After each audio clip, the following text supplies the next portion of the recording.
وقت ایسا آیا کہ اللہ تعالیٰ نے حضرت ابراہیم کو بہت زیادہ مال عطا فرمایا.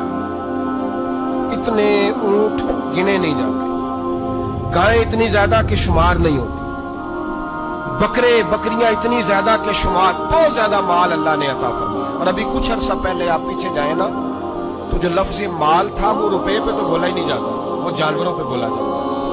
بہت زیادہ مال اللہ نے دیا، بکریاں، گائیں، اونٹ، بیل، بڑا کچھ.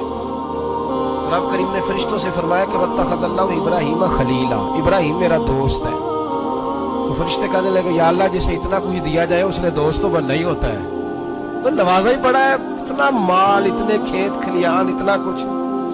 اللہ کریم نے فرمایا جاؤ آزمائش کر لو، امتحان لے لو. فرشتہ امتحان لینے پہنچ گیا. حضرت ابراہیم کے جانور چر رہے ہیں چراگاہ میں، حضرت ابراہیم بھی ہیں، غلام بھی ہیں، بہت بڑا ریوڑ ہے. آپ تشریف فرمائے. ایک فرشتہ آیا تو کھیت میں چھپ کے بیٹھ گیا اور بلند آواز سے کہنے لگے سبحان اللہ والحمدللہ ولا الہ الا اللہ واللہ اکبر. اب وہ حضرت سیدنا ابراہیم علیہ السلام کھڑے تھے تو وہ کھیت میں بیٹھ کے تسبیح پڑھنے لگا سبحان اللہ والحمدللہ ولا الہ الا اللہ. حضرت ابراہیم کہنے لگے یہ میرے رب کا نام کون لے رہا ہے؟ بڑی اس کی میٹھی آواز ہے، بڑی، کون ہے؟ ڈھونڈنے لگے، گھومتے گھومتے اس کے پاس چلے گئے. فرشتہ انسانی شکل میں، تو میرے رب کا ذکر کر رہا تھا؟ اس نے کہا میں ہی کر رہا تھا. فرمانے لگے یار ایک دفعہ پھر نہیں کرتا؟ تو کہنے لگا ابراہیم پہلے تو میں اپنی مرضی سے کر رہا تھا، تو کہتا ہے تو پیسے لگیں گے، پیسے ہیں تو کر دیتا ہوں. حضرت ابراہیم کہنے لگے بول تو کیا لے گا؟ میرے اللہ کا ذکر سنانے کا کیا لے گا؟ کہنے لگا جتنی بکریاں آپ چلا رہے ہیں ساری دے دے تو میں اللہ کا ذکر سنا دیتا ہوں. آپ نے فرمایا بس جا تیری ساری ہوئی، میرے رب کا ذکر سنا. اور پھر شروع ہو گیا سبحان اللہ الحمدللہ ولا الہ الا اللہ واللہ اکبر. حضرت ابراہیم علیہ السلام کیف میں یار پھر ذرا سنا، نا علما وچ پھسا سانو تو یار دی گل سنا سا، ذرا دوبارہ سنا. میں پھر سنایا، ایک دفعہ پھر کہا. فرشتہ کہنے لگا بس جی آپ کے پیسے پورے ہو گئے. حضرت ابراہیم کہنے لگے چل ایک دفعہ اور سنا. کہنے لگا پیسے لگیں گے. تو کیا لے گا؟ کہنے لگا گائیں بھینسیں ساری میری. فرمایا بس یار اتنی قیمت تو سنا صحیح، سارا کچھ ہی تیرا. پھر شروع ہو گیا سبحان اللہ والحمدللہ ولا الہ الا اللہ واللہ اکبر. گائیں دے دی، بھینسیں دے دی، وہ ذکر سناتا. حضرت ابراہیم کبھی مچلتے ہیں، کبھی روتے ہیں، کبھی آہیں بھرتے ہیں. تو میرے رب کا نام لے رہا ہے، ذرا پھر سے لے. کیف جاری ہے. کہنے لگا بس بھائی. حضرت ابراہیم فرمانے لگے تو اور لے لے جو لینا ہے، مجھے ذکر سنا. اس نے کہا ابراہیم بکریاں میں لے چکا، گائے بھینسیں میں لے چکا، اونٹ رہ گئے، سارے لے لوں گا پھر ذکر سناؤں گا. فرمایا کیا تیرا ہوا تو ذکر سناتا رہے، میں دیتا ہوں. دے دیا. کچھ دیر ذکر کیا تو اب خاموش ہو گیا. حضرت ابراہیم خلیل اللہ علیہ السلام فرمانے لگے ذکر سنا. کہنے لگا ابراہیم اب تیرے پاس دینے کو کیا ہے؟ ہر چیز تو میں لے چکا. آپ فرمانے لگے یہ گائے بھینسیں بکریاں چرانے کے لیے تجھے کوئی نوکر ملازم بھی تو چاہیے نا. تو اس طرح کر مجھے رکھ لے، میں روٹی نہیں مانگوں گا، کھانا نہیں مانگوں گا، تو اللہ کا ذکر سناتا رہنا، میں تیرے جانوروں کی نوکری کرتا رہوں گا. حضرت ابراہیم علیہ السلام نے جب یہ کہا نا فرشتے کی آنکھوں میں آنسو آ گئے. تر دامنی پہ شیخ ہماری نہ جائیے، ہم دامن نچوڑ دیں تو فرشتے وضو کریں. فرشتہ رو پڑا اور کہنے لگا ابراہیم مجھے سینے سے لگا. میرے رسول کریم صلی اللہ تعالی علیہ وسلم نے نظر کی صفائی پر سب سے پہلے توجہ دی ہے. ہمیں اپنے بچوں کو تاڑنا ہے، ہمیں اپنے بچوں کو دیکھنا ہے، ہمیں انہیں خود پکڑ کے اچھی مجالس میں لے کر کے جانا ہے.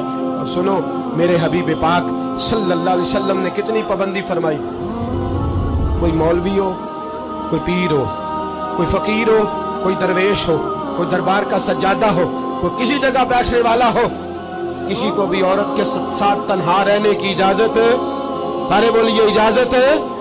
کسی کو بھی عورت کے ساتھ تنہا رہنے کی اجازت ہے؟ بالکل نہیں ہے، قطعاً نہیں ہے. میرے نبی کریم صلی اللہ علیہ وسلم نے فرمایا جہاں مرد اور عورت اکٹھے ہوں گے تیسرا شیطان ہوگا. ابن حجر کہتے ہیں ایک صحابی نے عرض کی حضور اگر وہ دونوں نیک ہو، اگر دونوں نیک ہو تو میرے حبیب پاک صلی اللہ علیہ وسلم نے فرمایا یحییٰ کے بیٹے زکریا بھی ہو اور عیسیٰ کی والدہ مریم بھی ہو تو پھر بھی میں دونوں کو اکیلے رہنے کی اجازت نہیں دیتا. जब उनको इजाजत नहीं है, जब उनको इजाजत नहीं है तो बाकी कोई किस खाते में है। मैं सुनता हूँ और आज मैं बबांगे दोहल कहता हूँ, हमें वो दरबार भी कबूल नहीं है। सुन लिया जाए, मेरी बात को नोट किया जाए, हमें वो दरबार और मजार भी कबूल नहीं है जहाँ बुराई और मंशियात के अड्डे कायम है। हम उन दरबारों पर भी फौरी तौर पर हर लिहाज से कड़ी निगरानी करने का और पूरी सख्ती करने का इरादा रखते हैं और खुद आगे बढ़ के उन जालिम सज्जादा नशीनों का मुंह नोचने का इरादा रखते हैं जिन दरबारों पर नशा बिकता है, जिन दरबारों पर गंध होता है। दरबार तो ऐसे होते हैं कि दाता अली अजमेरी रहमतुल्लाह अलैह का दरबार हो पर चारों जानिब कुरान पाक की तिलावत हो रही हो। जुमा इतना बड़ा होता हो कि लाहौर में इतना बड़ा जुमा ही और कोई ना हो। दरस हदीस होता हो, दरस निजामी का मदरसा कायम हो और औरतों का जाना अलग हो, मर्दों का जाना अलग हो, पूरी शरीयत की पाबंदी हो। फिर किसी दरबार पर जाने की इजाजत है, वरना कोई किसी जगह भी किसी भी लिहाज से कभी न जाए। मेरे अजीजों, मंशियात के खिलाफ जिहाद, बेहयाई, उरियानी, फहाशी, मिल्लत का जवान अब अपनी नजर को छुपाना सीख जाए। और मेरे दोस्त देखना, बेटियों को खतरा किससे है? यहाँ हिंदू भी कोई नहीं, सिख भी कोई नहीं, आर्या भी कोई नहीं, बुद्ध मत भी कोई नहीं, यहाँ ईसाई भी अकलियत में, यहाँ यहूदी भी कोई नहीं।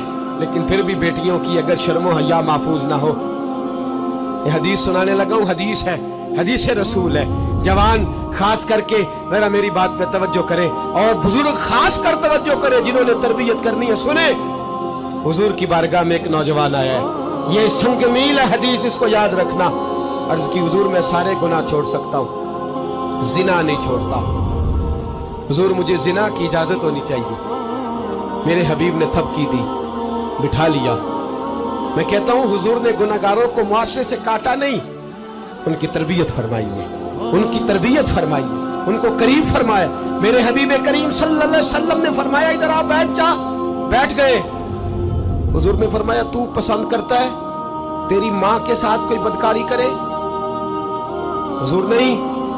फरमाया, तू पसंद करता है तेरी बेटी के साथ कोई बदकारी करे? या रसूलल्लाह मैं आंखें निकाल दूंगा। हुजूर ने फरमाया, तू पसंद करता है तेरी बहन के साथ? हुजूर मैं काट डालूंगा वो हाथ जो मेरी बहन की तरफ उठेंगे। फरमाया, तू पसंद करता है कि तेरी खाला, फुफी, ममानी की तरफ कोई ऐसी हरकत करे? हुजूर मैं काट के रख दूंगा उन लोगों को जो बात भी करेंगे। मेरे हबीब ने फरमाया, अच्छा जिसके साथ तू बदकारी की इजाजत मांग रहा है वो किसी की माँ नहीं लगती, वो किसी की बहन नहीं लगती, और किसी की बेटी नहीं होगी? याद रखे, मुल्ला जलालुद्दीन रूमी 1, इमाम गजाली 2, आला हजरत फाजले बरेलवी 3। बुजुर्ग मुतफिका तौर पर लिखते हैं, फरमाते हैं जो गंद के साथ दूसरे घर में ताड़ता है वो अपने घर की खैर मना ले। जो गंदी नजर दूसरों पर रखता है वो अपने घर की खैर मना ले। इसलिए कि जो जुर्म वो किसी के खाते में डालेगा वो सजा बन के उसके घर की तरफ लौटा दिया जाएगा। जो बदकारी वो किसी के खाते में डालेगा वो सजा बन के अल्लाह उसके घर की तरफ लौटा देगा। अगर अपने घर को पाक रखना चाहते हो तो दूसरों की तरफ पाक नजर रखनी शुरू कर दो। अगर चाहते हो कि तेरा घर अजीब मामला है ना, बेटे को तो पसंद की शादी की इजाजत है तो बेटी को इजाजत क्यों नहीं? अगर तेरा बेटा पसंद की शादी करेगा तो याद रखना, फिर जब किसी की बेटी ये लफ्ज बोलती है फिर इज्जतों के जनाजे निकलते हैं, फिर उरियानी फहाशी का जो है वो कलक लगता है माथे पर। फिर याद रखना, चारों जानिब से रुसवाइयां तेरा नसीबा होती है। अगर तू बेटी को रोकना चाहता है तो बेटे का हाथ पकड़। अगर तू बेटी को साफ रखना चाहता है तो बेटे को शर्मो हया की चादर उड़ा। अगर तू बेटियों के किरदार की हिफाजत करना चाहता है तो पहले बेटे को पाबंद शरीयत बना, पहले इसकी तरफ देख। मेरे दोस्तों, ये 5 चीजें हमारा बुनियादी नुक्ता है। एक तो अमीर गरीबों की तहकीर करना छोड़ दे, दूसरा गरीब अमीरों से मांगना छोड़ दे, तीसरा इज्जत के साथ जीना सीखे, हमें हर हाल में सूद से, हराम पैसे से बचना है। चौथा, हर तरफ मंशियात फैली है, हमें इसके खिलाफ जिहाद करना है। 5वां, बेहयाई, उरियानी, फहाशी, गली गली, नगर नगर निकल करके इसके खिलाफ हमने बोलना है। मुझे मेरे साथी कहते हैं नौजवान महफिलों में आना छोड़ गए, वो कहते हैं हजरत साहब के सारे मौजूआत ही हम पे होते। चंद दिन पहले मैं कल्लर सईदा गया, मैं दूर के इज्तिमा नहीं देता, सफर नहीं कर पाता, मेरे पैरों में दर्द होता है, करीब करीब रहता हूँ। उन लोगों ने बड़ा इसरार किया तो मुझे जाना हुआ। मैं जब वहाँ पहुँचा कुछ देर मैंने बात की तो मेरे ख्याल में यही था कि जवान नौजवान कहाँ बात को सुनते हैं, ये थोड़ी मेरी बात को सुनेंगे। मैंने इरादा किया, थक भी बड़ा गया कि 20-25 मिनट बात करूंगा। 3-4 नौजवान मेरे सामने बैठे थे। अभी मैंने मुस्तफ़ा की हदीस का रंग छेड़ा ही है। छम छम उनकी आंखों से आंसू बरसने लगे। छम छम, अल्लाह की कसम, मिंबर रसूल पे बैठा हूँ, मैं अपने अंदर शर्मिंदा होने लगा।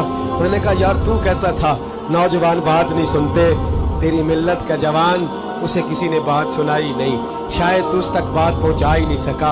अरे गुनाहगार बड़ा है पर मुस्तफ़ा का गद्दार तो नहीं ना, ये बड़ा पापी है पर हुजूर की बात नहीं सुनेगा।